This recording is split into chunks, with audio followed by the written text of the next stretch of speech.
SCP-6789 គឺជា SCP មួយដែលមានឈ្មោះថា Serenhead ដែលវាគឺជា SCP មួយដែលវាជាសត្វមួយយ៉ាងដែលមើលទៅអាក្រក់ហើយរូបរាងវាស្គមខ្លាំងហើយកម្ពស់របស់វាវិញគឺមានកម្ពស់12ម៉ែត្រដែលស្មើនឹងអគារខ្ពស់ៗជាច្រើនជាន់ក្បាលរបស់វាមិនមែនជាក្បាលមនុស្សនោះទេប៉ុន្តែវាជាក្បាលដែលមើលទៅដូចជាឧបករណ៍បំពងសំឡេងដែលវាដូចជាក្បាលមីក្រូដែលយើងធ្លាប់ឃើញអញ្ចឹងណាអញ្ចឹងចង់ដឹងថា SCP-6789 នេះវាកាត់ឡើងគេរកឃើញវានៅកន្លែងណាហើយវាកាត់ឡើងដូចម្ដេចតាមមកទស្សនាវីដេអូនេះជាមួយនឹងខ្ញុំទាំងអស់គ្នាបាទសួស្តីអ្នកនរគ្នាសូមស្វាគមន៍មកកាន់វីដេអូថ្មីតាមសំណូមពររបស់អ្នកនរគ្នាដែលចង់ឲ្យខ្ញុំនិយាយអំពី SCP-6789 អញ្ចឹងនៅក្នុងវីដេអូនេះខ្ញុំនឹងនិយាយអំពី SCP-6789 តាមសំណូមពររបស់អ្នកទាំងអស់គ្នាតែម្ដង SCP-6789 គឺជា SCP មួយដែលមានឈ្មោះថា Serenhead ដែលវាគឺជា SCP មួយដែលមានក្បាលវាដូចជាក្បាលមីក្រូអញ្ចឹងហើយក្បាលវានោះគឺជាក្បាលបំពងសំឡេងដែលវាមានលក្ខណៈខុសពីគេដោយសារតែ SCP មួយនេះវាជាសត្វមួយយ៉ាងដែលមានរូបរាងអាក្រក់រូបរាងរបស់វាស្គមហើយកម្ពស់12ម៉ែត្រហើយជាស្មើនឹងអគារជាច្រើនជាន់ផងដែរក្បាលរបស់វាមើលទៅគឺមានលក្ខណៈជាក្បាលមីក្រូធម្មតាក៏ប៉ុន្តែវាមិនមែនធម្មតានោះទេវាជាក្បាលមីក្រូមួយដែលអាចបញ្ចេញសំឡេងបានគ្រប់សំឡេងនិយាយទៅ SCP មួយនេះវាចង់បញ្ចេញសំឡេងអ្វីគឺតាមសំឡេងនឹងតែម្ដងហើយសំឡេងដែលវាបញ្ចេញវាចង់បន្លំធ្វើជាសំឡេងនេះសំឡេងនោះទៅតាមអ្វីដែលវាចង់ហើយសំឡេងនិយាយទៅគឺវាផ្លាស់ប្ដូរគ្រប់ទម្រង់តែម្ដង SCP-6789 ត្រូវបានគេរកឃើញនៅជើងភ្នំដែលនៅជាយក្រុងនៅកន្លែងដែលជាព្រៃក្រាស់ហើយនិងស្ងាត់ដែលគេរកឃើញវានឹងដោយសារតែវានឹងបានធ្វើការចាប់ប្រជាជនឬក៏ចាប់មនុស្សយកទៅបាត់អញ្ចឹងណាអញ្ចឹងឲ្យតែមានអ្នកណាដែលចូលទៅក្នុងជាយភ្នំនោះឬក៏ចូលទៅក្នុងព្រៃនោះជ្រៅហើយត្រូវបានបាត់ខ្លួនតែម្ដងហើយការបាត់ខ្លួនមនុស្សដែលចូលទៅហ្នឹងគឺគេបានឲ្យដឹងថាបាត់ខ្លួនដោយសារតែមុននឹងពេលដែលគេបាត់ខ្លួនគឺគេបានឮសំឡេងដូចជាសំឡេងសរ៉ែនហើយសំឡេងមនុស្សហៅឬក៏សំឡេងអ៊ូអឬក៏សំឡេងកូនក្មេងស្រែករកសួររកម្ដាយអញ្ចឹងណាហើយវាបន្លំធ្វើជាសំឡេងហ្នឹងដើម្បីចាប់អ្នកដែលបានចូលទៅក្នុងហ្នឹងអញ្ចឹងហើយធ្វើឲ្យដល់អ្នកនៅក្នុងហ្នឹងគឺ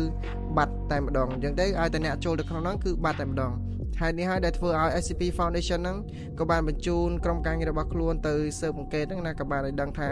SCP-6789 នោះគឺមានប៉ាត់មែនដែលមានឈ្មោះរបស់វាថាគឺ Serenhead ដែលរូបរាងរបស់វាខ្ពស់ខ្លាំងហើយមានក្បាលរបស់វាហ្នឹងដូចជាក្បាលមីក្រូអញ្ចឹងហើយក្បាលមីក្រូនោះគឺបច្ច្រាស់ទៅគ្នាដែលវាមើលទៅមានលក្ខណៈចម្លែកហើយសំឡេងដែលវាស្រែកចេញមកគឺគួរឲ្យខ្លាចមែនតើនៅពេលដែលសំឡេងដែលវាបញ្ចេញតាមបំពង់សំឡេងដូចជាក្បាលរបស់វាហ្នឹងចេញមកគឺគួរឲ្យខ្លាចមែនតើហើយអ្នកណាដែលបានឮសំឡេងនេះហើយគឺពិបាកក្នុងការរត់គេចពីវាមែនតើក្នុងករណីដែលរត់គេចពីវាបានលុះត្រាតែកន្លែងហ្នឹងតូចចៀតហើយអា Serenhead ហ្នឹងគឺអាចចាប់បានទេអញ្ចឹងវាអត្តពលរបស់វាគឺខ្លាំងដោយសារអញ្ចឹងណាក្រោយពី SCP Foundation ក៏បានសង្កេតទៅឃើញបែបហ្នឹងពួកគេក៏បានរៀបចំវិធានការក្នុងការចាប់ Serenhead ហ្នឹងតែម្ដងដែលជា SCP-6789 ហ្នឹងឯងក៏ប៉ុន្តែធ្វើយ៉ាងណាក៏ដោយក៏អាចចាប់វាបានដែរដោយសារតែវាមានអត្តពលមួយគឺវាមានល្បឿនលឿនណាវាមានល្បឿនលឿនអញ្ចឹងធ្វើឲ្យ SCP Foundation គឺអាចចាប់បាននេះគឺវារត់លឿនមែនតើអញ្ចឹងហើយ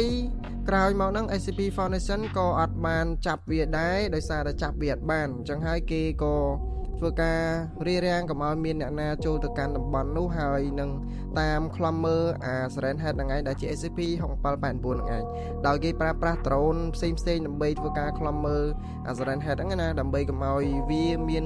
ការបញ្ចេញអាអត្តពលរបស់វាមកវាចាប់មនុស្សយកទៅទៀតចឹងណាហើយគេតែងតែលើសំឡេងវាជារឿយៗនៅតាមជួយទីក្រុងហើយនឹងតាមជើងភ្នំតំបន់ជើងភ្នំដែលមានព្រៃក្រាស់ៗហ្នឹងគេតែងតែឮសំឡេងវាក៏ប៉ុន្តែគេអត់អាចចាប់វាបានគ្រាន់តែឮសំឡេងហ្នឹងដោយសារតែវាមានល្បឿនលឿនដូចខ្ញុំនិយាយអញ្ចឹងគឺវាមានល្បឿនលឿនអញ្ចឹងគេអត់អាចចាប់វាបានទេដោយសារតែហេតុនេះហើយទើបធ្វើឲ្យក្រុមអ្នក SCP Foundation ដែលជាអ្នកស្រាវជ្រាវរឿងចម្លែកៗនៅក្នុងពិភពលោកហ្នឹងក៏បានដាក់ចំណាត់ថ្នាក់ឲ្យ SCP-6789 ថាជា SCP មួយដែលមានគ្រោះថ្នាក់គឺដាក់ចំណាត់ថ្នាក់ឲ្យវាជា Killer ដែលជា SCP មួយដែលវាបង្កគ្រោះថ្នាក់គឺវាអាចសម្លាប់មនុស្សបានគ្រប់ពេលហើយវាសម្លាប់មនុស្សអស់ជាច្រើនមែនតើអញ្ចឹងហើយទើបគេដាក់ចំណាត់ថ្នាក់ឲ្យវាបែបនេះហើយក្រុម SCP Foundation ក៏បានធ្វើការរកវិធានការដើម្បីកំទេចវាដែរតែទោះបីយ៉ាងណាក៏កំទេចវាអត់តាន់បានដែរឥឡូវវានៅដល់បច្ចុប្បន្នហ្នឹងឯងហើយវីដេអូខ្ញុំមានតែប៉ុណ្្នឹងទេអរគុណអ្នកគ្នាដែលបានទស្សនាវីដេអូខ្ញុំតាំងពីដើមដល់ចប់កុំភ្លេចចុច Subscribe Channel របស់ខ្ញុំម្នាក់មួយផងហើយនិងកុំភ្លេច Like Page ហើយនិង Follow TikTok របស់ខ្ញុំម្នាក់មួយផងអរគុណអ្នកគ្នាបាយ